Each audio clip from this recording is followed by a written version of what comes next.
ಉಡಾಯಿಸೋ ಖಾರ ಬಣ್ಣ ರುಚಿಯನ್ನು ನೀಡುತ್ತದೆ. ಮೆಣಸಿನ ಪುಡಿ ಚಿಂದಿ ಉಡಾಯಿಸೋ ಖಾರ ಬಣ್ಣ ರುಚಿ. ಆತ ಬೆಂಗಳೂರಿನಲ್ಲಿ ಆಟೋ ಚಾಲಕನಾಗಿ ಕೆಲಸ ಮಾಡ್ತಿದ್ದ. ಆದರೆ ಮೈ ತುಂಬಾ ಸಾಲ ಮಾಡಿಕೊಂಡಿದ್ದ. ಗರ್ಲ್ ಫ್ರೆಂಡ್ಗಳನ್ನ ಇಟ್ಕೊಂಡು ಪ್ರವಾಸಿ ತಾಣಕ್ಕೆ ಅಂತ ಕರೆದೊಯ್ತಿದ್ದ. ಬಳಿಕ ನಡೆದದ್ದು ಮಾತ್ರ ಘೋರ. ಆಟೋ ಸಾಲ ತೀರಿಸಲು ಸ್ನೇಹಿತರಿಂದಲೇ ಗೆಳತಿ ಹತ್ಯೆ.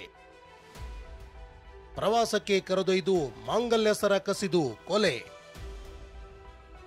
ಈ ಫೋಟೋದಲ್ಲಿ ಕಾಣ್ತಿರೋ ಈಕೆ ಅರ್ಚನಾ. ಆಂಧ್ರದ ಸತ್ಯಸಾಯಿ ಜಿಲ್ಲೆಯ ಹಿಂದೂಪುರದವಳು. ಮದುವೆ ಮನೆಗಳಲ್ಲಿ ಸ್ವಾಗತಕಾರಳಾಗಿ ಕೆಲಸ ಮಾಡ್ತಿದ್ಲು. ಆಗಸ್ಟ್ 14ರಂದು ಸ್ನೇಹಿತರ ಜೊತೆ ಚಿಕ್ಕಬಳ್ಳಾಪುರದ ಇಶಾ ಫೌಂಡೇಶನ್ಗೆ ಹೋದವಳು 2 ದಿನಗಳಾದರೂ ಮನೆಗೆ ಬಂದಿರಲಿಲ್ಲ. ಮನೆಯವರು ಮಿಸ್ಸಿಂಗ್ ಕೇಸ್ ದಾಖಲಿಸಿದ್ರು.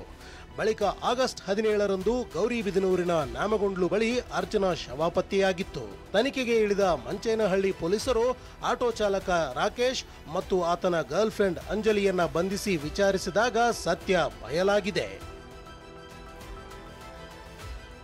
ಆರೋಪಿ ರಾಕೇಶ್ ಆಟೋ ಚಾಲಕನಾಗುವ ಮೊದಲು ಮದುವೆ ಮನೆಗಳಲ್ಲಿ ಅಡುಗೆ ಭಟ್ಟನಾಗಿದ್ದ.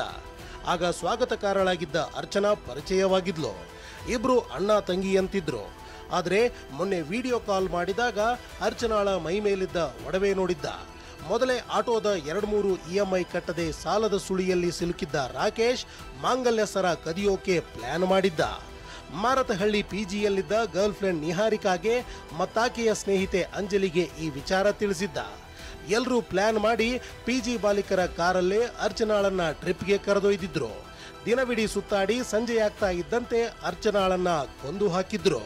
ಆಕೆ ಮೈ ಮೇಲಿದ್ದ ಚಿನ್ನಾಭರಣವನ್ನ ಕದ್ದು ಶವ ಬಿಸಾಡಿದ್ರು. ಸದ್ಯ ರಾಕೇಶ್ ಮತ್ತು ಅಂಜಲಿಯನ್ನ ಮಂಚೇನಹಳ್ಳಿ ಪೊಲೀಸರು ಬಂಧಿಸಿದ್ದಾರೆ. ನಾಪತ್ತೆಯಾಗಿರೋ ನಿಹಾರಿಕಾ ಮತ್ತು ನವೀನ್ಗಾಗಿ ಬಲೆ ಬೀಸಿದ್ದಾರೆ.